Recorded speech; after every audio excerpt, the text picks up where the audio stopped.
Oke, udah nyala. Yo, WhatsApp, balik lagi di NPC Art Official YouTube channel. Kali ini kayak judulnya kita nggak bakal gambar ya. Jadi kali ini kita bakal bahas tentang style art ya.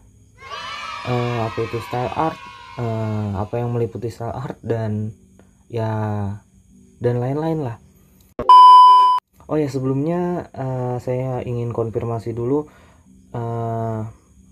bahwa ini murni pendapat dari saya, sepemikiran saya, sepersepsi saya, argumen dari saya gitu.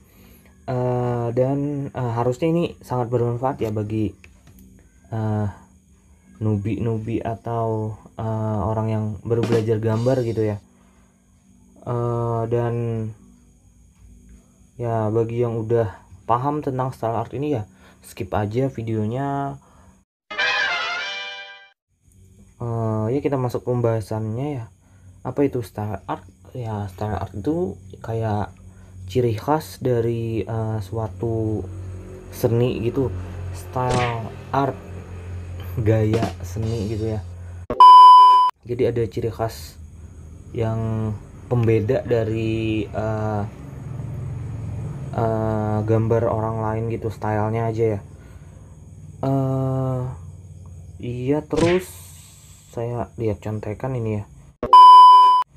Apa sih yang meliputi style art? Style art itu menurut saya yang paling utama itu ada di proporsi ya, mungkin dari bentuk kepala, bentuk dagu, bentuk mata, bentuk badan, tangan, dan lain-lain. Tiap artis gitu kan, atau orang yang gambar gitu pasti punya ciri khas bikin proporsi yang beda tiap-tiap orang. Misalnya kita di sini ada contoh ya, kita bakal masuk ke anime aja ya. Ke anime ini saya ngambil nyolong gambar dari Google. Di sini kita bisa lihat tiap anime aja pasti beda cara style artnya gitu ya. Style artnya gitu beda dari proporsinya. Misal bentuk dagu kan, kita ini sama loh, ini Luffy, tapi dalam bentuk style art yang dari Dragon Ball, dari Naruto, dan lain-lain ya. Dari kita lihat, kita bandingin aja sama Bleach ini. Dari bentuk dagu aja kan udah beda, jadi proporsinya gitu maksudnya. Dari mata, apalagi dari mata, terus ya ketebalan line art ini juga menurut saya paling lumayan pengaruh sih, nomor 2 dari proporsi. Tebal tipis dari line artnya itu kan beda tiap gambar. Misal kayak di Shingeki no Kyojin ya, kita nggak ada ini sih bentuk titan, bukan style artnya ya. Kita coret aja dulu. Oke, jadi kita bisa bandingin dengan Dragon Ball juga, Naruto, Kimetsu no Yaiba. Ini kelihatan kan dari matanya gini ada persegi apa tuh, segi 8 ya kan, beda banget jadi tiap artis itu ngegambar style artnya pasti beda buat ciri khas sendiri. Otomatis kan kayak gini, ini pada Luffy, terus kita otomatis langsung tahu bahwa ini kayak di anime Kimetsu no Yaiba kan. Terus ini dari Jojo ya tau lah. Dari Naruto ya gitu sih kan, beda kan ya tiap style art. Bisa memberikan ciri khas yang kelihatan banget ya. Dari Goku ini matanya gini, ini matanya gini ya, beda lah, bisa dilihat sendiri. Mungkin bisa ada contoh lain ya. Tadi juga saya ada ngambil yang Hinata tadi ya, sempet nyarinya. Ini Hinata ini kan ya kayak yang di Kimetsu no Yaiba, ini otomatis langsung tahu ini dari matanya. Ini style art dari ngegambar matanya ini otomatis saya aja langsung tahu ini dari Kimetsu no Yaiba meskipun gak ada tulisannya padahal kan. Terus dari One Piece nih, mirip Nami gitu. Gitulah. kelihatan, otomatis kayak kelihatan ini pasti dari Dragon Ball. Ya gitu deh. Terus yang beda lagi, pembeda style art itu selain tadi proporsi, bentuk-bentuk wajah, bentuk dan lain-lain gitu, ada line art, terus ada lagi cara mewarnainnya. Ini kan beda cara shading, cara ngasih shadow, ngasih highlightnya, beda kan tiap tiap karakter, tiap gambar di sini, tiap anime pasti beda cara mewarnainnya gitu.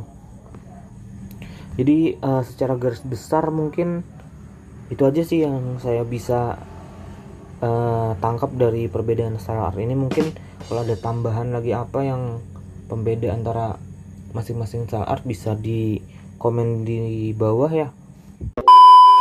Oke, kita tinggalin bagian perbedaan style art di anime. Terus kita lanjut ke pembahasan berikutnya, itu apa sih yang mempengaruhi style art tiap artis, tiap orang yang gambar gitu kan.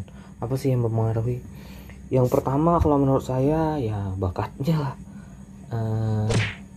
Bukan bakat gitu sih, maksudnya kan ada yang bisa gambar semi realistik gitu, ada yang lebih ke arah kartun gitu kan.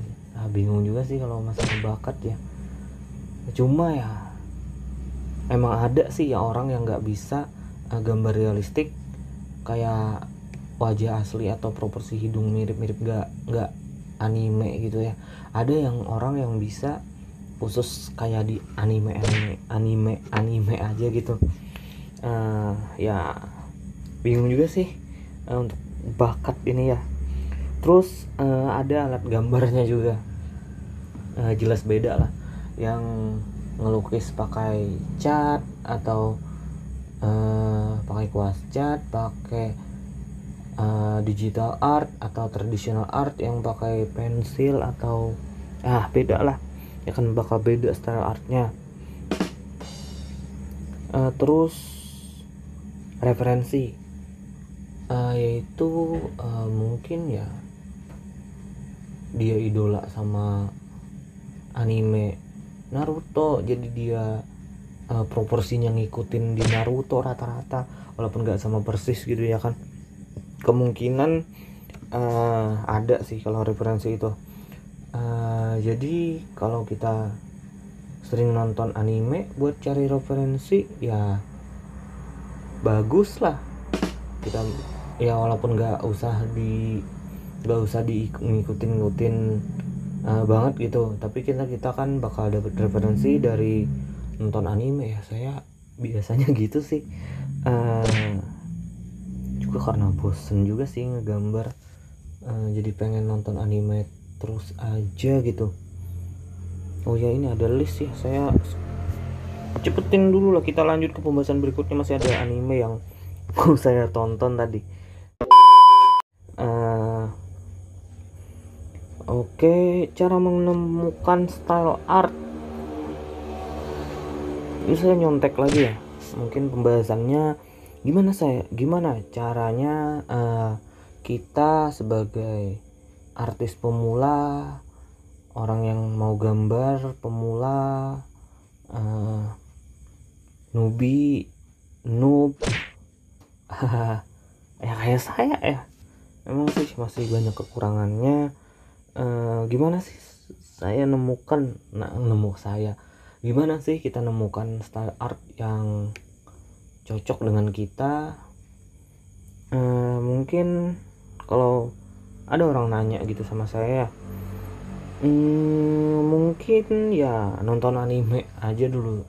Maksudnya cari referensi gimana yang style art yang kita suka, style art yang kita bisa, itu kan ya. Jadi semakin banyak referensi ya mungkin nggak usah nonton anime juga sih, bisa lihat-lihat gambar di mana, situs berbagi gambar kan banyak ya. Ya ada lah, saya lupa gitu. Nanti diedit ini, dicantumin beberapa situsnya ya kan. Terus iya, ini nih yang lumayan penting ya, lumayan penting sih. Itu kalau cara kita nemukan style art itu, kalau kita lihat tutorial, misal di video tutorial gambar mata ya kan ya, kita lihatnya itu, mandangnya tutorial itu sebagai konsep aja. Jangan misalnya bulatannya harus gini, harus gitu, ini dagunya harus lancip gini, harus gitu, hidungnya harus gini. Jangan. Kita lihatnya sebagai konsep aja. Oh, dia bikinnya gitu, caranya gini, caranya gitu. Jadi kita ngikutin itu dengan ciri khas kita yang pengen kita tampilin. Ya terus lagi, kurangin menjiplak atau ngetes, atau apa ya sebutannya ya. Ya sebenarnya sih kalau kita bahas tentang jiplak ini sih ya nggak ada salahnya sih ya. Cuma kalau untuk ngejiplak itu bakal banyak banget ngehambat perkembangan style art kita. Kenapa gitu? Karena ngejiplak itu otomatis proporsinya kita bakal niru, meskipun nggak ngejiplak total gitu ya, ngejiplak proporsi. Saya biasanya gitu sih ya. Saya ini nggak suci banget gitu. Saya ini mungkin lebih buruk dari kalian. Saya sering putus asa karena orderan kan ya, di request gayanya gini, terus saya coba build sendiri tapi nggak pernah berhasil. Ya saya lari ke ngejiplak proporsi. Ya jangan ditiru lah. Mungkin boleh aja sih ngejiplak, tapi bakal banyak banget ngehambat kita untuk berkembang, nemuin style art yang ciri khas kita gitu. Karena kita ngejiplak proporsi, otomatis kita make proporsi orang, dan nggak, itu satu kali ngejiplak itu ya kan ya, kita ya enak sih, bagus sih gambarnya, hasilnya bagus, proporsinya perfect, tangannya gini, proporsi badan dan tangan bagus, misalnya proporsi matanya bagus, kiri kanan gak benjut, gak alah apalah. Cuma itu kan ya proporsi orang, walaupun kita ganti gaya rambutnya, kita ganti pakaiannya, cuma di proporsi itu kan ya yang paling penting, salah satu yang paling penting dari style art itu. Jadi lebih baik sih kalau bisa ya kurangin, walaupun ya jelek gitu atau proporsinya payah gitu kan, dari kita buat yang kayak di tutorial saya yang kemarin itu ada kan ya, mungkin nggak ada sih yang tangannya, nanti nyusul. Ya gitu ya, mungkin ya syukurin aja dulu, jalanin aja style art kita, build kita sebisanya gitu. Ya kalau masalah ngejiplak tadi saya nggak nyalahin, nggak ada, saya nggak bilang kalau ngejiplak itu salah, cuma bakal ngehambat perkembangan style art ciri khas kita gitu. Oke,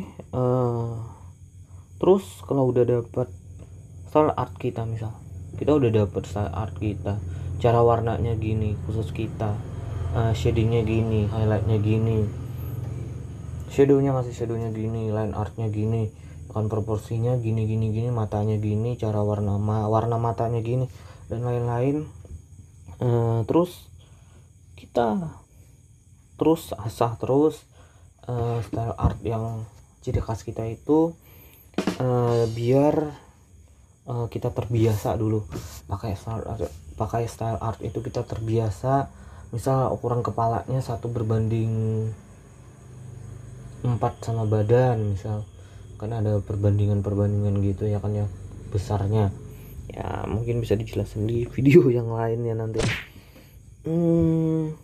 Ya terus jangan malu lah, walaupun jelek ya post aja, biar di post itu biar ada orang yang ngasih saran, ngasih kritik. Ya kita wajib ya, kita harus terbuka sih sama kritik dari netizen gitu kan ya. dari orang-orang biar kita bisa makin berkembang. Misalkan ada yang kritik, itu bang tangannya kegedean, itu bang opainya kekecilan, ya itu kan bisa jadi bahan referensi juga. Misalnya itu bang matanya kecilin lagi, ini tambahin ini, kan itu bisa jadi bahan referensi. Siapa tahu dengan kita coba bukan nurutin ya, coba ngikutin saran-saran dari mereka, siapa tahu ya makin bagus art kita bisa simpen, kita bisa save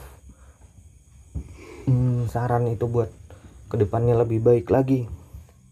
Ya contekannya udah habis nih, kita mau ngebahas apa lagi? Ya kalau style art ya, saya ada ngambil screenshot nggak ya? Kita coba ya. Saya ada ngambil screenshot dari beberapa artis gitu kayaknya ya. Ini nih, di Instagram aja ya. Ini nggak nyebut ya, nggak nge-tag gitu ya. Sylvie Chen ini style artnya gini, bentuk matanya gini kan ya, otomatis rata-rata dia bikin style artnya bagus banget gini, konsisten gitu ya. Salah satu supaya kita ciri khas biar bikin style art gitu, kita harus konsisten juga. Itu hampir lupa ini ya kalau nggak lihat ini. Kita lihat itu bisa dicek sendiri sih, otomatis kita kan style artnya gini, otomatis pas dia ngepost baru walaupun itu nggak ada namanya atau dipakai atau yang post bukan akun ini, otomatis kita udah tahu oh ini style artnya punya si Sylvie nih. Kalau gini, kalau gitu, kalau matanya gini, kalau proporsi badannya gini, cibiknya gini ya otomatis langsung tahu lah. Cara warnanya gini, wah ini punya si Sylvie nih otomatis. Kita coba lagi yang lain. Ini sih, dari Thailand nih akun ini kan, otomatis kan siapa aja yang post kita tahu ini punyanya style artnya gini ya. Ini tahu pasti style artnya fokus konsisten banget gini. Ada lagi apa sih ya? Ini nih bagus juga, saya ambil screenshot. Cara warnanya ini yang saya suka banget. Gak tahu ya ini digital art atau tradisional yang pakai kertas itu kan sih, tapi keren banget. Jadi kita otomatis tahu ini ada, pas dia post baru otomatis kita tahu kan, oh pasti punya si gimana nih bacanya ini, Fenris Art gitu ya, Fenris. Oh ini pasti punya si ini nih, kita kan udah tahu karena style artnya gini. Cara warnainnya ya gitulah style art. Tapi ya yang tadi juga kita tahu kan bisa jadi pembeda. Misal kita anggap itu tadi traditional art yang dari kertas ya kan, pasti beda kan ya style artnya dengan style art yang digital gitu. Kita masih ada lagi nggak ya? Oh ya ini dari Kaz 2608. Ini sih idola saya sih kan, style artnya kan, proporsinya, cara warnanya bisa dicek lah di akun mereka masing-masing gitu. Jadi itu kan kerasa banget perbedaan antara tiap-tiap artis, tiap-tiap orang yang gambar, tiap-tiap kang gambar gitu kan, pasti ada beda ciri khas buat dia nunjukin, ekspresiin bahwa itu ciri khas saya, itu gambar saya. Jadi nggak perlu termak lagi, nggak perlu ada tulisan Eka NPC Art gitu kan. Ya saya masih jelek sih ya. Nah misal aja kan ya, nggak perlu lagi ada tulisan ini art dari si A, ini art dari si B, commission gede-gede tulisannya biar nggak dipakai orang, biar nggak dicolong orang. Kan kalau kita udah punya style art yang sebagai ciri khas itu, otomatis dicuri di post siapapun nggak pakai izin dimanapun, dan orang itu susah buat nirunya ya. Mungkin kalau dia udah bakat, kalau pro gitu nirunya mungkin bisa sih ngikutin style artnya ya, tapi anggaplah style art ciri khas gitu kan bakal susah ditiru karena itu ciri khas kita. Jadi nggak perlu watermark lagi, kita udah post di post atau di post orang atau dimanapun pasti oh ini style artnya sih ini. Kalau orang yang udah tahu style art kita gitu ya, kalau orang yang belum tahu sih ya susah juga kan. Otomatis misalkan saya follow si Sylvie tadi, walaupun bukan akun Sylvie tadi ya, kita bahas bukan akun Sylvie yang ngepost, otomatis dia nggak ada watermark, oh, ini bukan karya si Sylvie nih, nggak mungkin kan. Kita harus tahu itu style artnya si Sylvie, jadi otomatis kita tahu itu gambarnya pasti si Sylvie yang gambar, gitulah style art. Jadi style art itu ya untuk ciri khas. Oke, mungkin itu aja sih pembahasan kita kali ini ya. Mungkin kita bakal balik di video berikutnya. Thank you udah nonton, semoga video ini bermanfaat. Dan ini closing ya. Oke, dan sampai jumpa di video berikutnya ya.